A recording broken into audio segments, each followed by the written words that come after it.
ഞങ്ങൾ സമരം ചെയ്യുന്ന ഗവൺമെൻറ്റുമായിട്ടല്ല, താരങ്ങളുമായിട്ടാണ് സമരം ചെയ്യുന്നത്. ഞങ്ങൾ ഗവൺമെൻറ്റിനെതിരെയാണ് സമരം ചെയ്യാൻ പോകുന്നത്. ഗവൺമെൻറ് ടാക്സ് കുറയ്ക്കണം, ഇലക്ട്രിസിറ്റി ചാർജ് കുറയ്ക്കണം, എന്തെല്ലാം കാര്യങ്ങളിരിക്കുന്നു. ഇവിടെ ഒരു സിനിമ തിയേറ്റർ ലാഭത്തിലാണെങ്കിൽ നിങ്ങൾ ഏതെങ്കിലും ഒരു തിയേറ്റർ കാണിച്ചു തരാം. ഇന്ത്യയിൽ 2 സംസ്ഥാനങ്ങളിലേ ഉള്ളൂ, ഒന്ന് കേരളത്തിലും ഒന്ന് തമിഴ്നാട്ടിലും. വേറെ ഒരു സംസ്ഥാനത്തും ഇല്ല. എല്ലായിടത്തും GST മാത്രമേ ഉള്ളൂ. ഇത് GST ടാക്സും എന്റർടൈൻമെന്റ് ടാക്സിന്റെ പുറത്ത് വീണ്ടും GST. അപ്പോൾ എന്തൊരു കഷ്ടമാണ്. മലയാളം മൂവി ന്യൂസിന്റെ ഒരു പുതിയ വീഡിയോയിലേക്ക് എല്ലാവർക്കും സ്വാഗതം. സിനിമാ മേഖലയുമായി ബന്ധപ്പെട്ട് കഴിഞ്ഞ കുറച്ചു ദിവസങ്ങളായി വിവാദങ്ങൾ പുകയുകയാണ്.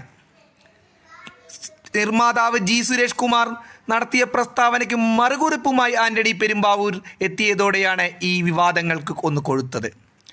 ഇപ്പോൾ അടുത്തൊരു കാര്യം പരാമർശിക്കുകയാണ് നിർമ്മാതാക്കളുടെ വൈസ് പ്രസിഡന്റായ ശ്രീ സുരേഷ് കുമാർ. തങ്ങളുടെ സമരം താരങ്ങൾക്കെതിരെയല്ല, തങ്ങളുടെ സമരം സർക്കാരിനെതിരെയാണ്. ടാക്സ് കുറയ്ക്കുക, സർക്കാർ ഇലക്ട്രിസിറ്റി ചാർജ് കുറയ്ക്കുക എന്നീ ആവശ്യങ്ങളാണ് തങ്ങൾ ഉന്നയിക്കുന്നത്. താരങ്ങളുടെ പ്രതിഫലം കൂട്ടുന്നത് അതും ഒരു കാരണം തന്നെയാണ്. പക്ഷേ തങ്ങൾ താരങ്ങളെക്കാൾ കൂടുതൽ സർക്കാരുമായാണ് സമരം ചെയ്യുന്നതെന്നും അദ്ദേഹം പ്രസ്താവിച്ചു. തിയേറ്ററുകൾ വലിയ നഷ്ടത്തിലാണ്. തിയേറ്ററുകൾക്ക് മുന്നോട്ട് പോകാൻ സാധിക്കുന്നില്ല. തിയേറ്റർ ഉടമകളുടെ അസോസിയേഷൻ പ്രസിഡന്റിൻ്റെയും സെക്രട്ടറിയുടെയും തിയേറ്ററുകൾ വരെ നഷ്ടത്തിലാണ്. പോപ്കോൺ ഉൾപ്പെടെയുള്ള ചായയും കാപ്പിയും വരെ വിറ്റിട്ടാണ് അവർ ഒരു നഷ്ടമില്ലാതെ ഇത് കൊണ്ടുപോകുന്നത് എന്നാണ് അദ്ദേഹം പ്രസ്താവിക്കുന്നത്.